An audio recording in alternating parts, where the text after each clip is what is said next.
Hello guys, today in this video I'm going to tell you how to see block users on TikTok, how many block accounts on your TikTok profile. Okay, so first of all, what you have to do, you need to open your TikTok app and you need to open your profile, and you will see there are three dots at the very bottom side. Okay, very top side there are three dots, and you need to tap on three dots, and you will see this kind of options. You need to select settings and privacy, then select privacy, and you need to scroll down at very bottom side. There is a option blocked account. Okay, you need to select block account and you will see all your blocked contacts or your blocked profiles on TikTok.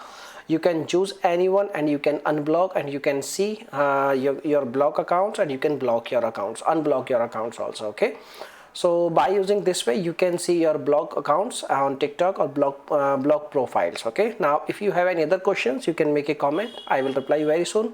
Bye bye, take care.